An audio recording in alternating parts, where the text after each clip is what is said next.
Because previously there was information indicating that some soldiers are actually part of the military. But since there was likely to be real warfare, they started conscripting teenagers, probably around 16 or 17 years old, to fight, telling them that they would become heroes, become warriors, and that they would be rewarded in return. Ladies and gentlemen, some families, they said their children were actually forced to go to war. Because if anyone resisted, their farmland would be confiscated. The government threatened to revoke their Cambodian citizenship, so they had no choice but to send their children to fight. I learned about this today because I met Auntie Onchan. Auntie Onchan is a resident of Phumisrong village in Sisaket, but actually her ancestors were Cambodians who moved to Thailand many years ago, and so Auntie eventually became a Thai national. But she still has relatives on the Cambodian side. What happened today, viewers, is that Cambodia had young people, teenagers, as I mentioned, come to fight in the war first. It's said that some of them were threatened, some were working in the fields or farming but had to come back and pick up guns. They spent, training. Some of them trained for less than a month before being sent to fight. Because they didn't want their farmland to be seized right now. They said that the children and grandchildren who were conscripted as soldiers can't be contacted. They're sure they're dead, and there's been no retrieval of the bodies or any notification sent back to the families.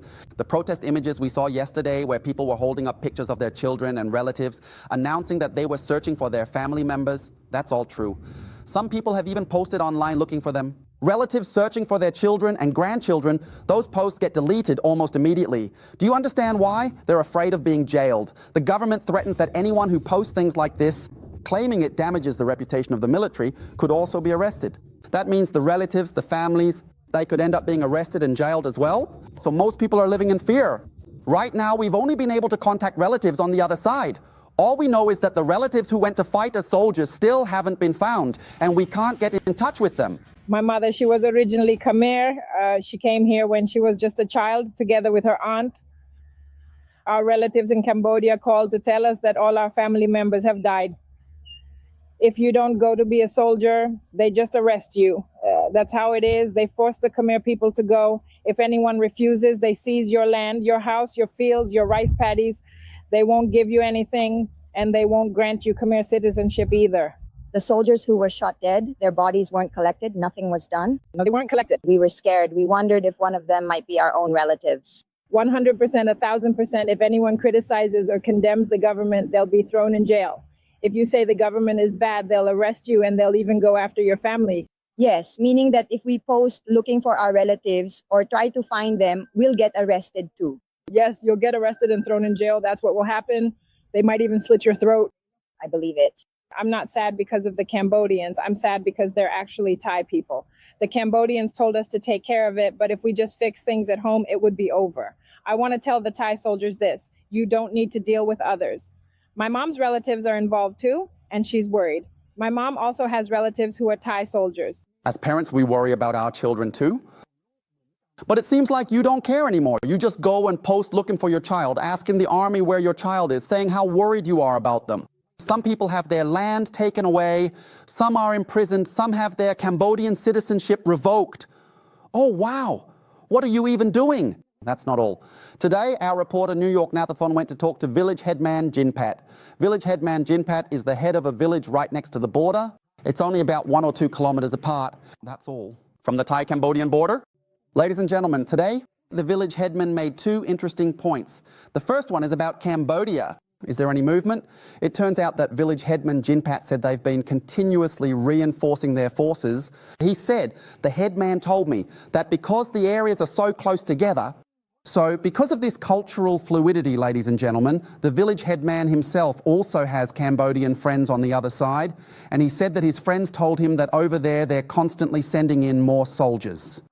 They keep sending in troops non-stop, even though there have already been ceasefire negotiations and there's about to be a GBC meeting. But they just won't stop sending in soldiers. That's not all. BM-21 rocket launchers are also being brought in. That's the first issue. So why is Cambodia doing this? We reported that Cambodian troops were being shot down in large numbers along the border. Where are they getting all these people from? Today, an elder told me something. Did you know? His friend has 2 sons. The eldest, Kun Fai, is 30 years old. I heard about this too. He's already been conscripted into the military. Once he was conscripted, you know, the audience might wonder, did they train him in some kind of intense special forces style like we do? because we send in elite battle-hardened soldiers straight into the field. Hold on, let's bring up images. They're soldiers side by side. Yeah, the eldest son, at the age of 30 years old, went into the field of battle. He'd only been in military training for a mere 2 months at that point. Wow, indeed. After just 2 or 3 months, they sent him straight to the front lines just like that.